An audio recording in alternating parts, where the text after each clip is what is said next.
My name is Elena. I'm 28 years old and I work as a pediatric occupational therapy assistant. Yesterday I realized the people who raised me had been rehearsing a version of my life where I never got to speak. Before I tell you exactly how I ruined them, please take a moment to like and subscribe, but only if you genuinely enjoy this story. Drop a comment and let me know where you're watching from. Now, let me take you back to where this nightmare began. The first thing I remember is the smell. Burnt coffee. The kind that turns bitter when it sits on a hot plate too long. It clung to the kitchen like it had soaked into the walls. And the overhead light hummed. One of those old fluorescent fixtures that never quite stops buzzing, and it cast everything in a pale yellow that made my mother's face look tired in a way I hadn't noticed before. I stood barefoot on the cold tile, my toes curling instinctively as if the floor might bite back. My phone was warm in my hand, screen still lit. A notification sat at the top like it had teeth. Bank alert. New authorized user added. I blinked once, then again. The kettle clicked off behind me, sharp and sudden, steam sighing into the room. My mother didn't turn around right away. She stood at the counter, stirring creamer into her mug with slow, careful circles, metal spoon tapping ceramic in a soft, repetitive clink. "Mom?" My voice came out thinner than I expected. She glanced over her shoulder, smile already halfway formed, and it froze when she saw my face. "What's wrong?" she asked, and even as she said it, she adjusted her grip on the mug, knuckles whitening. That was the first thing I noticed. My brain filed it away without asking permission. I held up my phone. The screen reflected in her eyes for a split second. Her pupils tightened. "Did you add someone to my account?" I asked. The refrigerator kicked on, a low mechanical groan filling the space between us. Outside, a lawnmower droned somewhere down the block. Ordinary sounds. My heart was anything but. She set the mug down slowly, too slowly. The spoon rattled once, then settled. "Elena," she said, using my full name the way she did when she wanted to sound calm. "Why are you checking your bank alerts first thing in the morning?" The question slid sideways, like it was trying to escape responsibility. "No, I got a notification," I said. "It woke me up." I didn't say whose name it showed. I didn't say how my stomach had dropped, how my mouth had gone dry like I'd licked chalk. I watched her face instead, the way her jaw shifted, the way she pressed her lips together before speaking again. "That's probably just a system thing," she said. "Banks do updates all the time." I stared at her. The room felt warmer suddenly, like the heater had kicked on even though it was late spring. My sweatshirt stuck to my back. I could smell the coffee on her breath when she stepped closer, sweetened too much, like she was trying to mask something underneath. "It has your email attached," I said quietly, "and the address." Her eyes flicked, just for a fraction of a second, toward the hallway, and toward the room where my father was supposed to be getting ready for work. The door was open, empty. "Elena," she said again, softer now, "you're overthinking this." That word landed wrong. Overthinking, the way it always did, like a blanket thrown over a fire. I unlocked my phone and tapped the alert, the screen bright between us. The name sat there, undeniable. Not mine. I didn't read it out loud. I didn't have to. Her shoulders dropped. Not dramatically, just a millimeter. Enough. "Why?" I asked. The refrigerator hummed. The lawnmower cut off. Silence swelled until it pressed against my ears. She exhaled through her nose, long and controlled, like she was steadying herself before stepping into traffic. "We were going to tell you," she said. "We." My chest tightened. I felt it physically, like a hand closing around my ribs. "Then when?" I asked. She reached for my arm. Her fingers were cool, slightly damp. I stepped back without thinking, my heel catching on the edge of the mat by the sink. "Don't do that," she said, hurt flashing across her face. "We're not stealing from you." The word stealing hit harder because I hadn't used it. "Then why didn't you ask?" I said. She opened her mouth, closed it, tried again. "Because you're under a lot of stress," she said, and we didn't want to add to it. I laughed once. It came out sharp and wrong, like I'd surprised myself. So you added yourselves to my account? Her eyes filled, just enough to make me feel like I was the cruel one.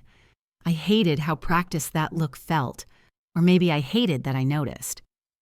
Your father and I have always helped you manage things, she said. This isn't new. My phone buzzed again in my hand, but a follow-up email. I didn't open it.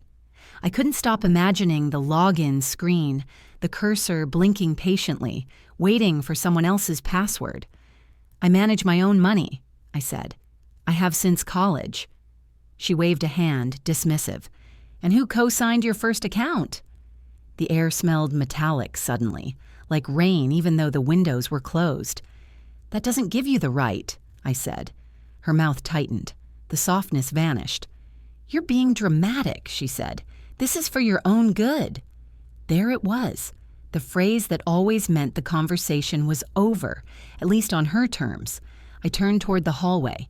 Dad, I called. Footsteps, slow, deliberate. He appeared in the doorway, tie half knotted, sleeves rolled up. He took in the scene in one glance, my phone, my face, my mother's rigid posture. What's going on? He asked. And I held up the phone again, my arm trembling now. I didn't bother hiding it. He sighed. Not surprised, not confused, just tired. We said we'd explain later, he said to her, then looked at me. This isn't a big deal. Something inside me went quiet. You're on my account, I said, without asking. He shrugged. We're family. The word felt like a lock clicking shut. I looked from him to my mother.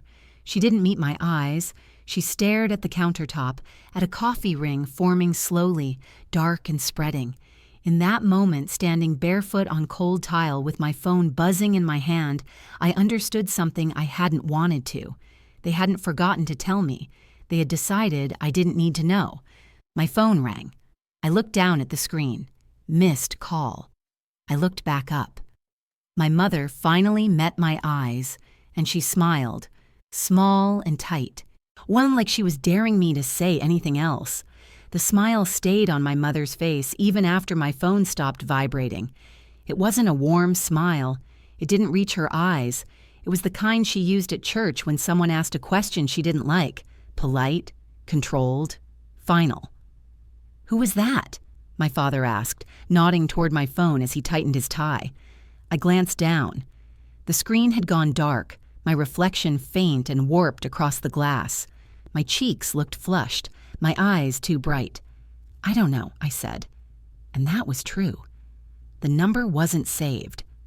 My mother picked up her mug again, fingers steady now. She took a sip, grimaced slightly at the bitterness, then swallowed anyway. You see? She said, setting it down with a soft clink. Everything doesn't need to be a crisis. The heater clicked off. Or the kitchen suddenly felt colder, like the warmth had been imaginary all along. I wrapped my arms around myself, the fabric of my sweatshirt rough against my forearms. I could feel my pulse in my throat. You went into my account, I said again, slower this time, like if I said it carefully enough it would finally register. You added yourselves.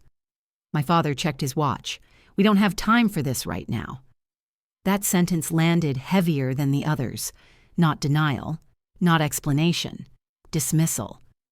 I have work, he continued. Your mom has errands. We'll talk later. Later.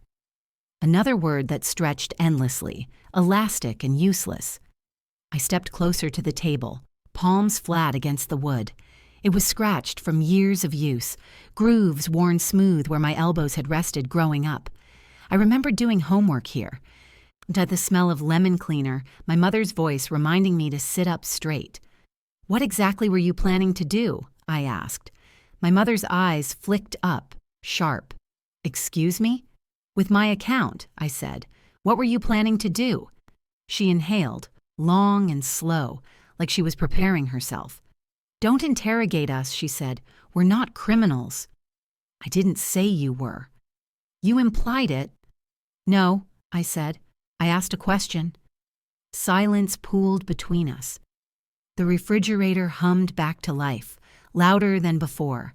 Somewhere upstairs, a pipe knocked once. My father cleared his throat. We were just keeping an eye on things. Why? Because, he said, irritation creeping into his voice, you don't always make the best decisions under pressure. My stomach dropped. What does that mean? He hesitated. Just a beat too long. My mother jumped in. It means you're human, she said quickly, and stressed, and sometimes people need guidance. Guidance. Another word that felt like it had edges. I pay my bills, I said. I don't miss rent. I don't ask you for money. That's not the point, my father said. Then what is? He opened his mouth, then closed it again. His jaw worked like he was chewing on something tough. We just want to be prepared, he said finally. For what? I pressed. My mother reached for the sink, bracing herself with one hand. I noticed then how pale her knuckles were, how the skin looked stretched thin. The overhead light flickered once, briefly before settling. Elena, she said softly, and I hated how she used my name like that, like a lullaby.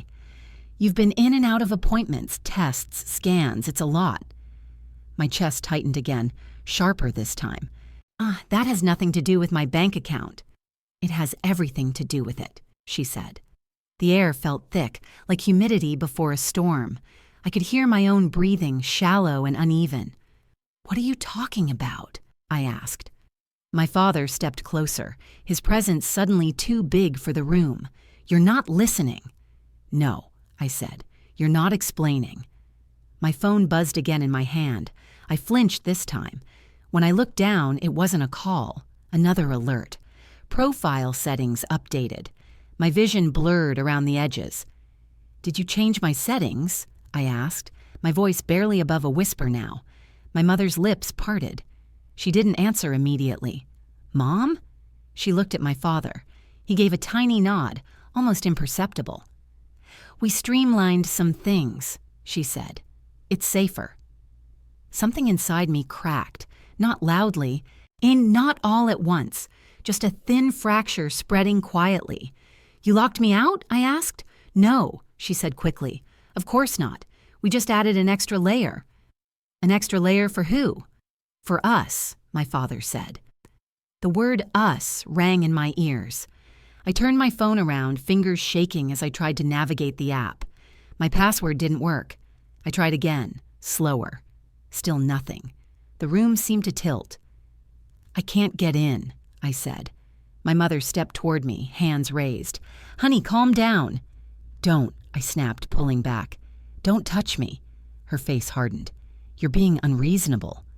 I can't access my own money, I said. How is that unreasonable? My father sighed again, louder this time. This is exactly what we were talking about. You spiral. I stared at him. The man who had taught me how to ride a bike, who used to pack my lunches with little notes folded inside. This isn't spiraling, I said. This is me asking why my parents think they're entitled to control my life. That's dramatic, my mother said. No one is controlling you. I laughed, a short, hollow sound.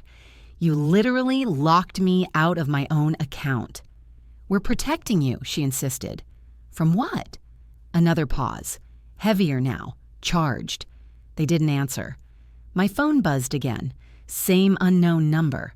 Calling back. I felt suddenly like I was standing on a thin sheet of ice, every word another crack. I'm answering this, I said. My mother's eyes widened. Elena, don't. Why not? Because, she said sharply, then stopped herself. She forced a smile again, the same tight one as before. It's probably nothing. I looked at her, really looked, at the way her eyes darted. The tension in her shoulders, the way my father wouldn't meet my gaze at all. The phone kept vibrating, insistent now. I pressed accept. Hello? I said. Static at first, then breathing. Someone on the other end, close to the receiver. Elena, a voice said. Familiar. Older. My stomach flipped. Hi, I said slowly. Who is this? There was a pause. I could hear traffic in the background, a horn honking somewhere far away. "It's me," the voice said. "I tried calling earlier." My mother took a sharp breath. I looked at her as the realization hit me, cold and sudden. They hadn't just been watching my account, they'd been coordinating, and they'd never planned on me finding out like this. "I'm in the kitchen," I said into the phone, my voice sounding too loud in my own ears. "What's going on?" The silence on the other end stretched, and thin and vibrating. I could hear breathing again, uneven, like the person hadn't expected me to answer so quickly. "Elena," the voice said, softer now. "I didn't want to upset you." My mother's hand flew to her mouth. My father closed his eyes. That reaction, that exact synchronized reaction, did something to me. It rearranged the room. "Who is this?" I asked again, slower. My fingers had gone numb. I adjusted my grip on the phone, the glass slick with sweat. "It's your grandfather," the voice said. The word grandfather landed heavy, like it carried more weight than it should have. The kitchen seemed to shrink, the walls pressing in.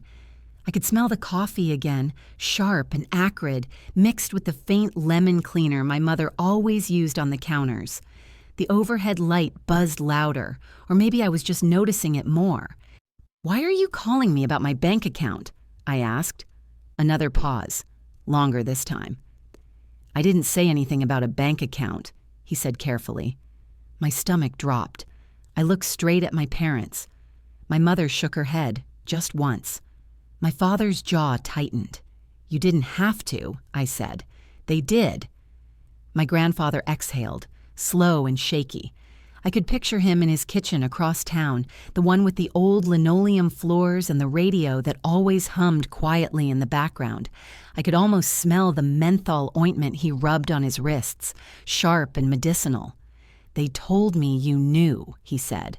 My mother made a small, broken sound, like a gasp she tried to swallow. "Knew what?" I asked. My hands were trembling now. I pressed my free palm against the table, grounding myself in the roughness of the wood. Splinters and scratches. Something solid. "Elena," my grandfather said, and my name sounded different coming from him. Heavier. I didn't want to be part of this.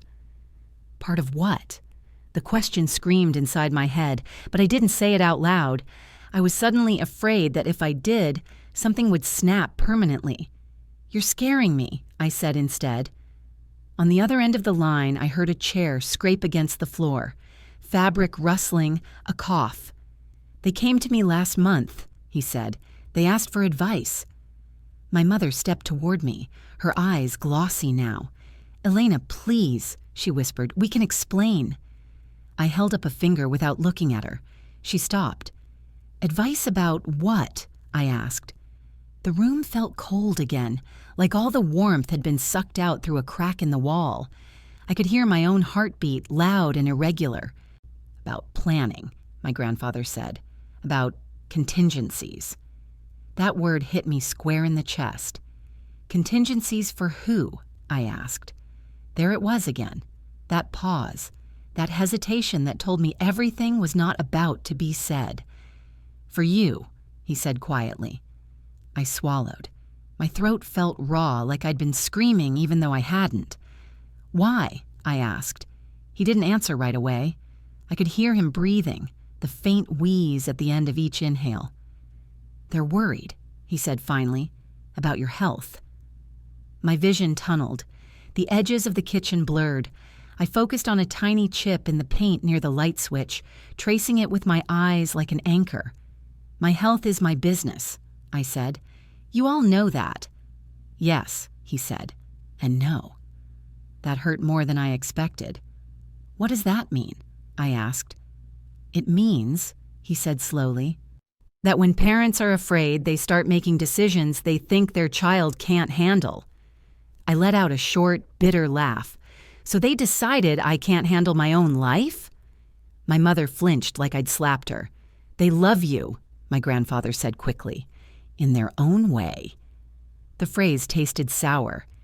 "You knew they were locking me out of my own account," I said. It wasn't a question. Another long exhale. I knew they were setting safeguards. That's not what this is, I said. This is control. My father finally spoke, his voice tight. We didn't lock you out. I turned to him, eyes burning. My password doesn't work. He opened his mouth, then shut it again. That was temporary, my mother said. Just until... Until what? I snapped. She froze. Her lips trembled. Her eyes darted to my father, then back to me. Till you can't argue anymore. The thought came uninvited, sharp and clear. Grandpa, I said into the phone, my voice shaking now despite my best effort. What exactly did they tell you? There it was. The question I'd been circling. On the other end, silence. Not even breathing now. I don't want to break your trust, he said finally. I laughed again, a thin, cracking sound. That's already broken. My mother reached for me again. This time I didn't pull away. I was too tired. Her hand hovered, then dropped. They said, my grandfather continued, his voice barely above a whisper, that if something happened to you, they needed to be prepared. Something happened. The words echoed, hollow and endless. What kind of something? I asked. The kitchen felt impossibly quiet. Even the refrigerator had stopped humming. He didn't answer. Grandpa, I said, my chest tight. What kind of something? I watched my mother's face as the realization dawned. Slow, horrifying, unavoidable. She already knew what he was about to say, and she was waiting to see if he would say it out loud. I can't say it for them, my grandfather finally said. His voice sounded thinner, stretched like paper pulled too tight. They should tell you themselves. The words settled into the room and stayed there. They didn't move. They didn't soften. They just existed. I lowered the phone slightly and looked at my parents. Really looked. My father's face had gone gray around the mouth. One hand was gripping the back of a chair, knuckles pale like he needed it to keep himself upright. My mother stood frozen near the sink, her shoulders hunched, eyes shining with something that wasn't quite tears. Fear. Maybe. Or anticipation. Or relief that someone else had carried the sentence this far. You told him, I said slowly, but you didn't tell me.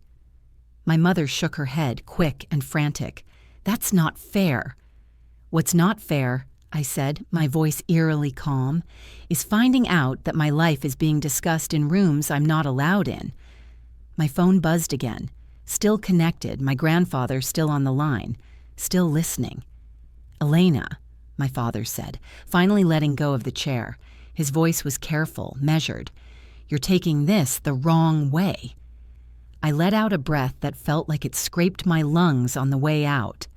Then help me take it the right way. He hesitated. Just long enough.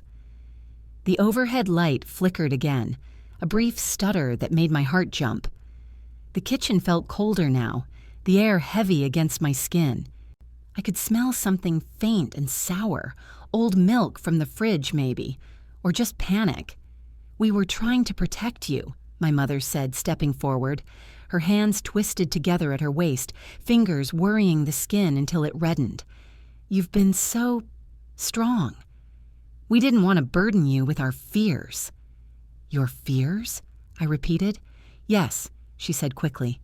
Ours. I stared at her. The woman who used to check my forehead for fever in the middle of the night, who braided my hair before school, who taught me how to swallow pills with applesauce when I was little. What exactly are you afraid of? I asked. She opened her mouth. Nothing came out. The silence stretched. My grandfather cleared his throat softly through the phone, a reminder that this wasn't just between us anymore. You went to my bank, I said, each word deliberate. How you changed my access. You talked to Grandpa. You made plans, all without telling me why. My father rubbed his temple with 2 fingers, like he was nursing a headache. Because once we said it out loud, it would become real. My stomach dropped. Say what out loud? I asked. My mother's eyes filled then. This time the tears came. slow and quiet, slipping down her cheeks without drama. She wiped them away immediately, like she was embarrassed by them. "They said you might need surgery," she said. The word surgery echoed in my head, hollow and distorted.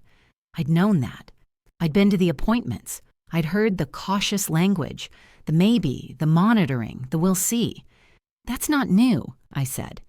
"You know that's not new." My father nodded. "Yes, but..." "But what?" I pressed. "But there are risks," he said. I laughed under my breath. There are always risks." My mother took another step closer. I could smell her perfume now, something floral and powdery, familiar enough to make my throat tighten. "They said there was a chance," she said carefully, "that recovery could be complicated." Complicated. My skin prickled. Complicated how? She hesitated again. Her eyes flicked to my father, then away. That tiny movement felt like a betrayal all on its own. "Elena?" My grandfather said gently through the phone. "Do you want me to stay on?" I didn't answer him. I couldn't look away from my parents. "You don't get to talk around this," I said. "Not anymore." My father exhaled, long and heavy, like he'd been holding it for weeks. "There's a possibility," he said, "that you might need extended care." I felt a strange calm settle over me, the kind that comes right before something breaks. "Care from who?" I asked. My mother swallowed. "From us." The word us again. Always us, never me. "And what does that have to do with my money?" I asked. My father's mouth tightened. "If you're unable to manage things for a while..." "Unable," I interrupted. "Then someone needs to," he finished. The room tilted, not dramatically, just enough to make me reach out and steady myself against the table. The wood felt cold under my palm, grounding. "So you decided," I said slowly, "that I would be unable, and you acted accordingly." "That's not what we decided," my mother said quickly. "We decided to be ready." "Ready for what?" I asked. "For me to fail?" "No," she cried, the sound sharp and breaking. "For you to rest, to heal." I shook my head, a bitter smile tugging at my mouth. You don't prepare for healing by taking someone's autonomy." My phone slipped in my hand slightly, reminding me again that my grandfather was still there, still listening. "Did you tell them what the doctors actually said?" I asked him. There was a pause. "I told them what you told me," he said, "that there were options, that nothing was decided yet." I closed my eyes. "So you took uncertainty," I said to my parents, "and treated it like a verdict." My mother sank into one of the chairs, the wood creaking under her weight. She looked smaller sitting there, shoulders rounded, hands folded tightly in her lap. "We were scared," she said. I opened my eyes. So was I. The words came out quieter than I intended. That was the worst part. They didn't sound like an accusation. They sounded like the truth. My father looked at me then. Really looked. Something flickered across his face. Guilt, maybe, or regret. "We didn't think you'd understand," he said. That sentence landed like a slap. I straightened. "You didn't give me the chance." The phone crackled softly. My grandfather sighed. "Elena," he said, "this is why I called. I told them this wasn't right." I turned slightly, pressing the phone closer to my ear. "When?" "When they asked me to help them figure out next steps." Next steps. Like my life was a checklist. "What kind of help?" I asked. Another pause. Longer. He sounded tired now. "They wanted to know," he said slowly, "what authority they would have if you couldn't advocate for yourself." The room went very still. I felt my pulse in my ears, loud and insistent. My mouth tasted metallic. "Authority," I repeated. My mother looked up sharply. "That's exactly what it is," I said, cutting her off. "You weren't planning to support me. You were planning to override me." "That's not fair," she whispered. I laughed softly, the sound brittle. Neither is this. I looked down at my phone again, at the dark screen reflecting my face. I looked older than I had an hour ago. Did you already decide, I asked quietly, what you'd do if I said no? Neither of them answered. They didn't need to. Their silence was answer enough. And in that silence, I realized something else. Something colder, heavier, and far more disturbing than the bank account or the secrecy. They weren't afraid of losing me. They were afraid of losing control. The word control kept echoing long after no one spoke. It hung in the kitchen like steam that refused to dissipate, pressing against my skin, to creeping into my lungs. My mother sat at the table, hands folded so tightly her knuckles had gone white again. My father stood near the counter, staring at a spot on the wall like it might offer instructions. I was suddenly aware of every small sound. The faint tick of the clock above the fridge, the distant whoosh of a car passing outside, the soft buzz of the fluorescent light overhead, steady and unforgiving. You talked about authority, I said, my voice low. I didn't recognize it. It sounded steadier than I felt. Over me. My mother shook her head, slow this time, like the movement itself hurt. You're twisting it. No, I said. I'm repeating it. She looked up at me then, eyes red-rimmed, lashes clumped with tears she hadn't fully wiped away. We're your parents. That doesn't make me your property. The word property tasted wrong in my mouth, but once it was out, I couldn't take it back. My father finally turned toward me. His face looked older than it had that morning, lines etched deeper around his eyes and mouth. He opened his mouth, then closed it again, as if he was recalculating. You're exhausted, he said. This is too much for you right now. I laughed. It wasn't loud. It wasn't dramatic. It was a soft, incredulous sound that surprised even me. You don't get to decide that, I said. My phone was still warm in my hand.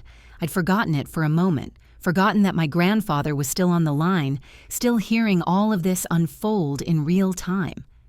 Elena, he said gently, his voice crackling through the speaker. I can hang up if you want. No, I said quickly, and too quickly. The idea of him disappearing from this moment made my chest tighten. Stay. I needed at least one witness who wasn't trying to rewrite my reality. My mother pushed her chair back and stood, the legs scraping loudly against the tile. The sound made me flinch. We never said you couldn't make decisions, she said, pacing a few steps, then stopping. We just thought it would be easier if things were already in place.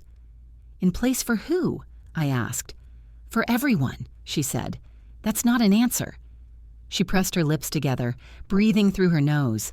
I could see the effort it took to keep her voice even. You've been in pain, she said. You've been tired. You forget things sometimes. I stiffened. Like what? She hesitated. Tell me, I said. She looked at my father again. He didn't step in. He didn't rescue her. You forgot your appointment reminder last week, she said. You mixed up the dates. I stared at her. I rescheduled, I said, because work ran late. She waved a hand. That's not the point. It is, I said sharply, because that's not confusion. That's life. She flinched at my tone, but she didn't back down. You left your debit card here, she said, on the counter. For 20 minutes, I said, while I ran back upstairs. My heart was pounding now, hard enough that I could feel it in my ears. You're building a case, I said. Do you hear yourself? My father finally spoke. We're just observing patterns. The word patterns made my skin crawl. Patterns of what? I asked. Being human? He sighed. You're defensive. Because you're accusing me, I shot back, of being incapable. No one said incapable, my mother said quickly. Now you don't have to say it, I replied. You showed it. I turned away from them then, my gaze landing on the kitchen window. The glass reflected my face faintly, superimposed over the backyard. I looked pale, smaller, like I'd already been reduced somehow. I remembered being a teenager, standing in this same spot, arguing about curfews and college applications. I remembered thinking back then that one day I'd be an adult, and these conversations would change. I'd been wrong. They'd just gotten quieter, more insidious. "What exactly did you plan to do?" I asked, still facing the window. "If I didn't agree with you?" Neither of them answered right away. I turned back slowly. My mother's eyes dropped to the floor. My father's jaw tightened. The silence stretched, heavy and deliberate. "Did you already sign something?" I asked. My mother's head snapped up. "No." Too fast, my stomach lurched. "Dad?" I said. He didn't look at me. "Did you already sign something?" I repeated. He rubbed his face with both hands, palms dragging down his cheeks. When he dropped them, his eyes were glassy. "We were just gathering information," he said. "Information." I took a step back, the tile cold under my feet. My heel brushed against the edge of the mat again, and this time I didn't steady myself. I let the imbalance happen, just to feel something real. "You talked to someone," I said. It wasn't a question. My mother's shoulders slumped. "We talked to people." People. Plural. The room seemed to shrink further, the walls inching closer. "Who?" I asked. She hesitated, then shook her head. "That's not important." "It is to me," I said. And my grandfather cleared his throat softly through the phone. "Elena," he said, "this is where I told them to stop." I turned toward the phone. "Stop what?" "Pushing," he said. "Deciding things without you." My mother's voice broke. "We didn't mean it like that." I looked at her. Really looked. At the fear etched into her face, the desperation underneath it.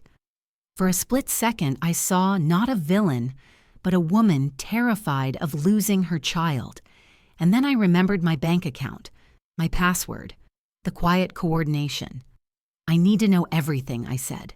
"Not later. Not when you think I'm calm enough. Now." My father finally met my eyes. "What good will that do?" "It will let me decide," I said. "For once." Another long pause. He reached into his pocket slowly and pulled out his phone. The movement felt momentous, like a curtain being drawn back.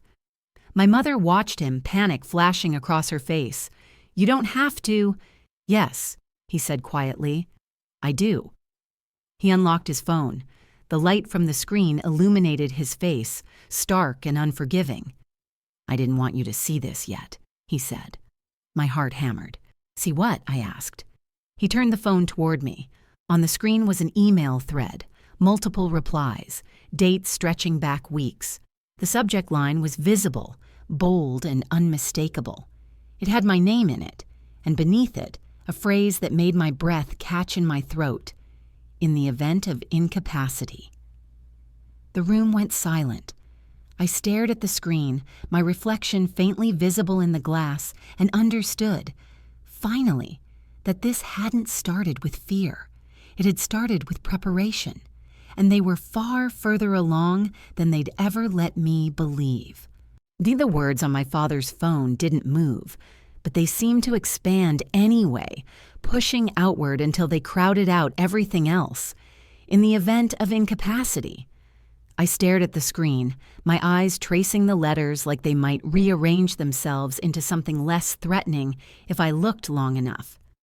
The glow from the phone cast a harsh light up onto my father's face, emphasizing every line, every shadow. He didn't pull it away. He didn't rush to explain. He just held it there, as if bracing himself. "What is that?" I asked. My voice didn't sound like mine. It sounded far away, muffled, like I was underwater. My mother stepped forward, then stopped herself. Her hands hovered in the air, useless. "It's not what you think," she said. I let out a breath that felt too big for my chest.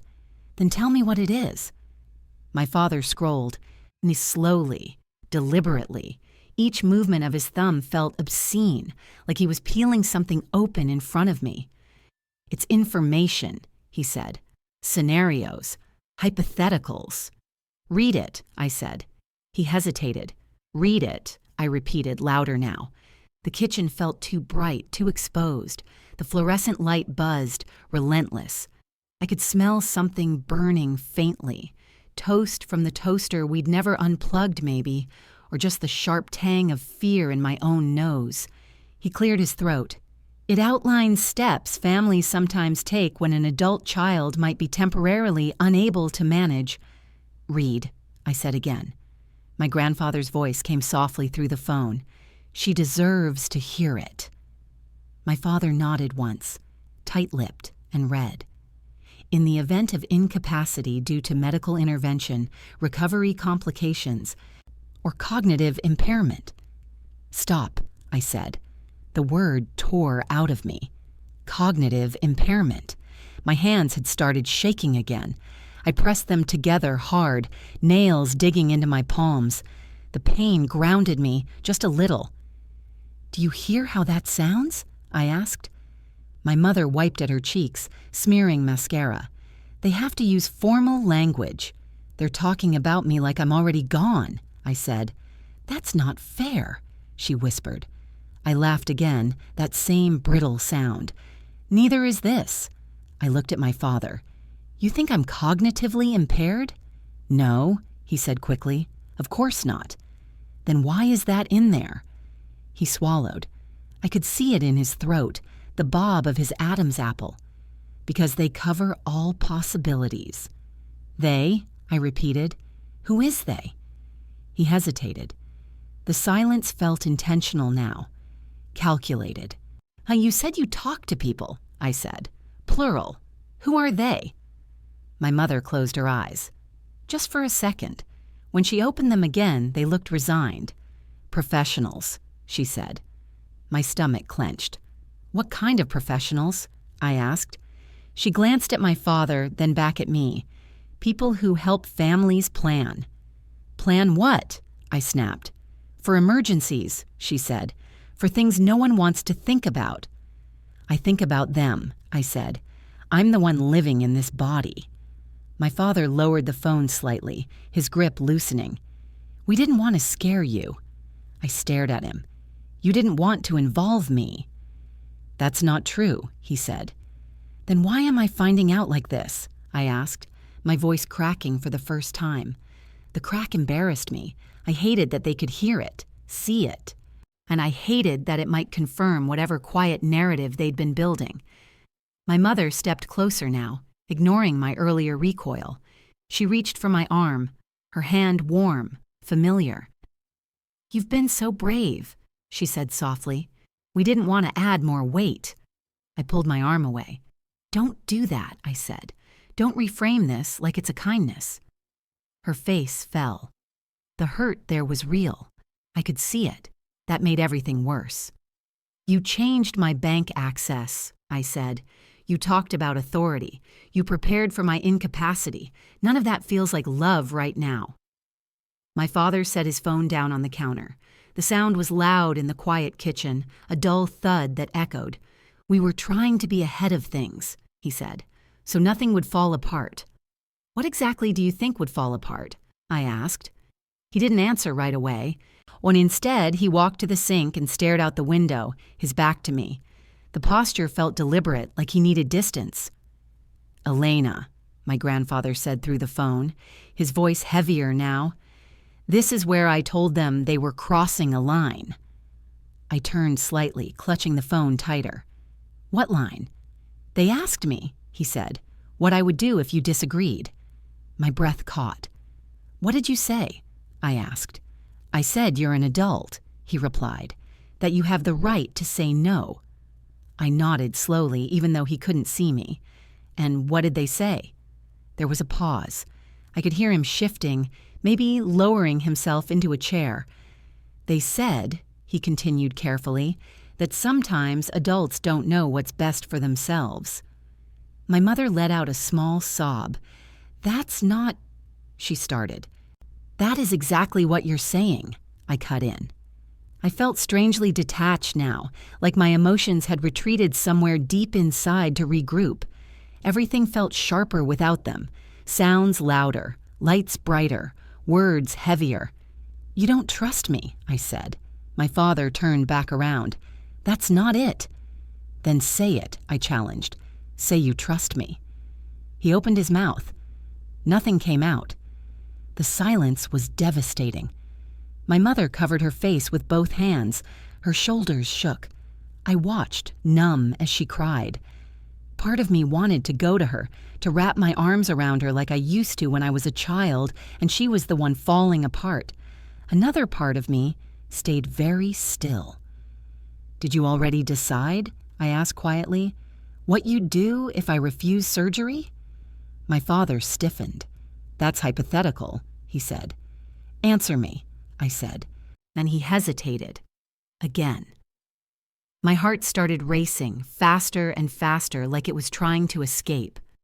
"You already talked about that, too," I said. "Didn't you?" My mother lifted her head, eyes red and swollen. "We just talked about possibilities."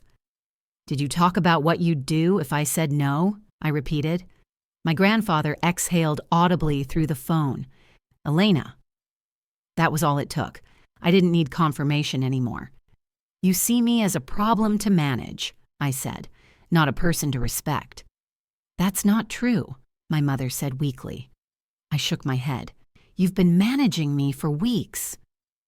I looked around the kitchen, at the familiar cabinets, the magnets on the fridge, the calendar still flipped to this month with my handwriting on it, doctor's appointments, work shifts, lunch with a friend, my life, carefully documented and quietly reassigned. "I need space," I said. My father frowned. "What do you mean?" "I mean," I said slowly, "I need you to stop." "Stop what?" my mother asked, panic flaring in her voice. "Stop planning my life without me," I said. "Stop touching my finances. Stop making contingency plans like I'm already incapable." My father crossed his arms. "That's not realistic." The word realistic sent a chill through me.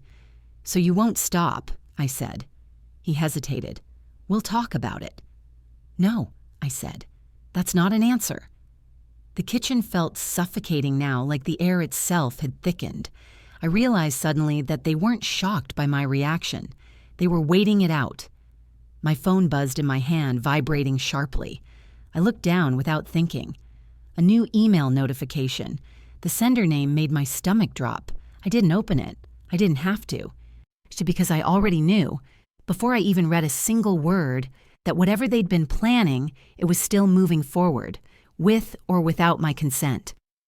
The email notification sat there, unread, pulsing softly like a second heartbeat.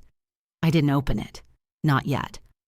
My fingers hovered over the screen, the glass cool beneath my skin. I could feel my pulse in my fingertips, a faint tremor that betrayed how hard I was trying to stay still. "Who is that from?" my mother asked. Her voice was too careful, too neutral, like she already knew the answer and was testing whether I'd lie. I locked my phone and slipped it face down onto the table. "It doesn't matter," I said. My father frowned. "If it doesn't matter, why won't you show us?" I looked at him. Really looked. At the crease between his brows, the way his arms were folded tight across his chest, defensive rather than protective. "Because it's mine," I said. The word mine felt fragile in my mouth, like something I had to keep repeating before it disappeared entirely. "You're shutting us out," my mother said. I let out a slow breath through my nose. The kitchen smelled stale now. Old coffee, lemon cleaner, something faintly sour that I couldn't place. The air felt heavy against my skin, like it had weight. "No," I said. "I'm drawing a line." My grandfather's voice came through the phone again, steady but tired. "They don't hear the difference, Elena." "I know," I said quietly. My father glanced at the phone, irritation flashing across his face. "This doesn't need an audience." My chest tightened. It stopped being private when you decided my life was a group project. My mother winced. I picked my phone back up. My fingers moving before I could second-guess myself. I opened the email. The subject line made my stomach clench. Preliminary planning documents. I scrolled just enough to see the first line. As discussed, attached are the draft documents for your review. My vision blurred slightly, not from tears, but from a sudden rush of heat behind my eyes. The room felt warmer again, like the heater had turned itself back on without asking. They sent you documents, I said aloud, more to myself than to them. My father straightened. Those are just drafts. You keep saying that, I replied. Like drafts can't become reality. My mother took a step toward me. I backed away instinctively, my heel bumping into the chair behind me. The wood scraped softly against the tile. Please, she said, don't do this. Do what? I asked. Assume the worst, she said. You're spiraling again. There it was, again. I laughed, short and sharp. You don't get to diagnose my reaction to your behavior. That's not what I meant, she said quickly. It's exactly what you meant, I replied. You keep framing my fear as instability. My grandfather sighed through the phone. This is where it turns, he said softly. I warned you both. My father's jaw tightened. With respect, this is between us and our daughter. My grip on the phone tightened. He's the only one here who told me the truth. The room went quiet again. The clock ticked, loud. Each second felt deliberate. My mother sat back down slowly, like her legs had finally given out. She pressed her palms flat against her thighs, grounding herself. We didn't think you'd react like this, she said. I stared at her. How did you expect me to react? She opened her mouth, then closed it again. I don't know, she admitted. That was the most honest thing she'd said all morning. I scrolled further down the email, my heart pounding harder with every inch of text. Bullet points, attachments, words like temporary, protective, best interest. Best interest. The phrase felt cold and clinical, stripped of anything personal.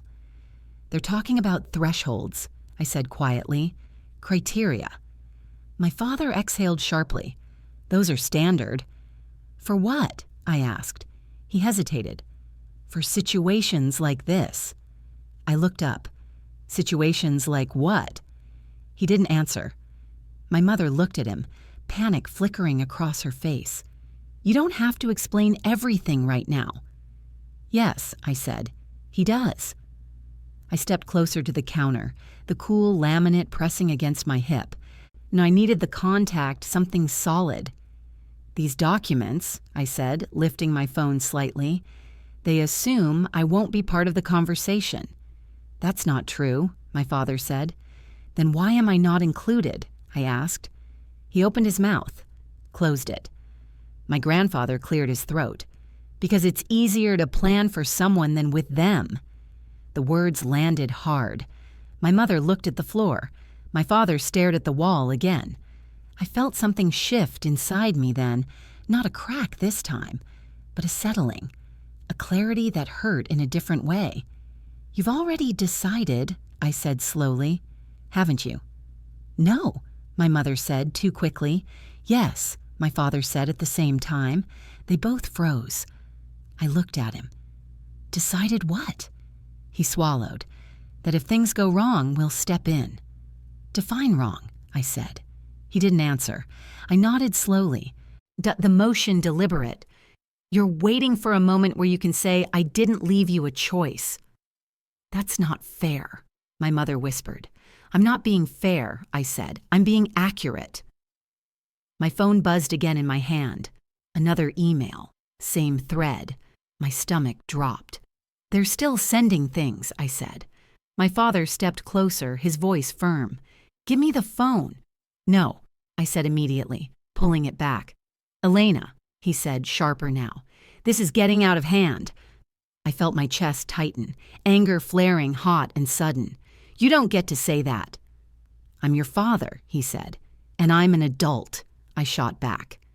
The words echoed louder than I expected. The kitchen felt suddenly too small for all of us. My mother stood up again, hands shaking. Please, she said, let's just slow down. You had weeks to slow down, I replied. Then you didn't. I turned slightly away from them, my gaze drifting to the window again. Outside, the sky had clouded over, the light dimmer now. A breeze rattled the leaves of the tree in the yard, the sound faint but persistent. I thought about all the small moments I'd ignored, the way my mother asked more questions than usual about my schedule, the way my father had offered to take care of things more often, the casual comments about rest, about letting others handle responsibilities. This hadn't started with the bank account. That had just been the first thing I could see. "I'm going home," I said. My mother's head snapped up. "You are home." I shook my head. "No, I'm at your house." My father frowned. "You're not in a state to drive." "I'm perfectly capable," I said. "You're emotional," he replied. I met his gaze. "Steady now. You don't get to weaponize my emotions." The room felt charged, like the air before a storm breaks. I grabbed my bag from the chair, the strap rough against my fingers. "Elena," my mother said, her voice breaking, "if you leave like this—" "What?" I asked. "You'll keep planning?" She didn't answer. That was answer enough. I paused at the doorway, hand on the frame, feeling the cool wood under my palm. I turned back one last time. "You should have trusted me," I said. My father looked away. My mother covered her mouth, tears spilling freely now. My grandfather spoke softly through the phone. "I'm proud of you." I swallowed hard. "Thank you." I stepped out into the hallway, the temperature cooler there, the air smelling faintly of dust and old carpet. My phone buzzed again. This time, it wasn't an email, it was a message. "He's from my grandfather." I stopped walking and opened it. The words on the screen made my breath catch. "There's something else they didn't tell you, and you deserve to hear it from me, before they move any further." I stood there, frozen in the hallway, my heart pounding, knowing with sudden, terrifying certainty. Whatever came next would change everything. I stood in the hallway with my back against the wall, the paint cool through my sweatshirt, like the house itself was pressing me to stay still. My phone screen glowed in my hand. "There's something else they didn't tell you, and you deserve to hear it from me, before they move any further." My heart was beating so hard it made my ears ring. I could hear my parents' voices faintly from the kitchen, low, urgent, blurred together, but I couldn't make out the words. I wasn't sure I wanted to. I typed back with shaking thumbs. "Tell me." 3 dots appeared almost immediately, then disappeared, then appeared again. I could almost see him on the other end, sitting at his small kitchen table, the one with the vinyl tablecloth he never replaced, probably rubbing his forehead the way he did when he was trying to decide how much truth someone could handle. Finally, my phone buzzed. "They asked me to help them convince your doctors." The hallway felt suddenly too narrow. The air smelled stale, like dust and old carpet and something faintly metallic. I slid down the wall until I was sitting on the floor, knees pulled to my chest, my back pressed hard against the drywall. "Convince them of what?" I typed. There was a longer pause this time, long enough that my stomach started twisting in on itself. "That you weren't thinking clearly?" The message finally came through. That they should rely on your support system if decisions needed to be made quickly. My vision blurred, not from tears yet, those came later, but from sheer overload. My brain tried to reject the words, to find a softer interpretation, something less ugly, but there wasn't one. I heard footsteps in the kitchen, a chair scraping, my mother's voice sharp with panic now. "Elena?" she called. "Where did you go?" I didn't answer. My phone buzzed again. "They were asking what they could say," my grandfather continued. "What would sound reasonable, medical, responsible?" My chest felt tight, like there was a band wrapped around it. "Did you tell them?" I typed. "I told them to stop," he replied. "I told them it was wrong, that it crossed a line." I swallowed hard. "And did they listen?" The reply came slower this time, and not the way I hoped. I pressed my forehead against my knees, breathing in slowly, counting the seconds the way I'd learned to do with anxious kids at work. In for 4, Hold for 4, out for 6. It barely helped. So this was the part they hadn't said out loud. It hadn't just been about money, or access, or being prepared. They had been laying groundwork, quietly, carefully, talking to people who wore authority like a uniform, shaping a story where my fear could be reframed as confusion, where my hesitation could be called impairment. Elena, my father's voice now, closer. He sounded strained. We need to talk. I stayed where I was. I know, I said loud enough for him to hear. My phone buzzed again. They're scared, my grandfather wrote, but fear doesn't excuse what they're doing. I wiped at my face with the sleeve of my sweatshirt. My skin felt hot and tight, like I'd been crying longer than I realized. Why didn't you tell me sooner? I asked. There was a pause. Because I thought they'd come to their senses, he replied, and because I didn't want to be the one to break your heart. That did it. The tears came then, hot and sudden, blurring the screen completely. I pressed my lips together to keep from making a sound, my shoulders shaking despite my effort to stay quiet. I'd trusted them. Even when something felt off, even when my instincts whispered that things weren't right, I'd told myself I was being sensitive, dramatic, tired. They had counted on that. Elena.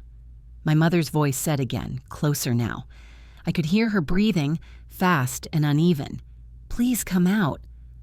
I stood slowly, my legs stiff, my head pounding. The hallway light cast long shadows along the walls. I'm making everything feel unfamiliar, like I was standing in a house I'd never lived in. I stepped back into the kitchen. Both of them turned toward me instantly. My mother's eyes were swollen and red. My father looked rigid, his jaw clenched so tightly I thought his teeth might crack. You talked to Grandpa, my mother said. It wasn't a question. Yes, I said. My father exhaled sharply. He's overreacting. I laughed. The sound was flat, empty. No, I said. He finally told me the truth. My mother's face went pale. What did he say? She asked quietly.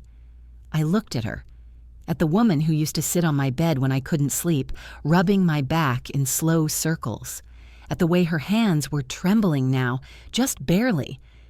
He said you tried to influence my doctors, I said. The words felt surreal coming out of my mouth, all like I was quoting someone else's life. That's not, my father started. You asked how to frame me, I continued, how to make it sound like I couldn't decide for myself. My mother covered her mouth. Her eyes filled instantly. We were trying to protect you, she whispered. No, I said, my voice shaking now, the restraint finally slipping. You were trying to control the outcome. That's not fair, my father snapped. I stepped closer to the table, the edge pressing into my thigh. The overhead light buzzed loudly above us, filling the silence between words. You didn't trust me with my money, I said. You didn't trust me with my choices, and now I find out you don't trust me with my own body. My father's face flushed. You're twisting everything. No, I said. I'm seeing it clearly. My mother reached out, on her hand hovering in the air between us. We were terrified, she said. What if something happened and we didn't act fast enough? Then you talk to me, I said. You don't erase me. She sobbed then, a raw, broken sound that made my chest ache despite everything. My father looked between us, his eyes darting, calculating. You're emotional right now, he said. We can revisit this when you've calmed down. Something inside me went very still. That's exactly the problem, I said softly. You keep waiting for a version of me that's quiet enough to override. The words hung in the air, heavy and undeniable. My grandfather's voice came through the phone, steady and clear, as I put him on speaker.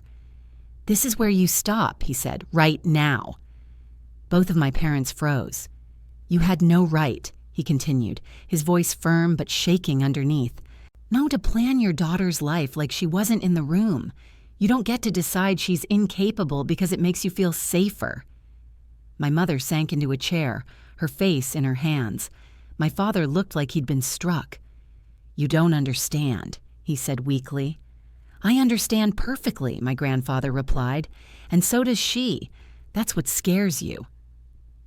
The kitchen was silent except for my mother's quiet crying and the low hum of the refrigerator. I stood there, phone in my hand, heart pounding, and felt something settle deep in my chest. This wasn't confusion anymore. This was clarity. And for the first time since this nightmare began, I knew exactly where I stood and exactly what I was no longer willing to give up.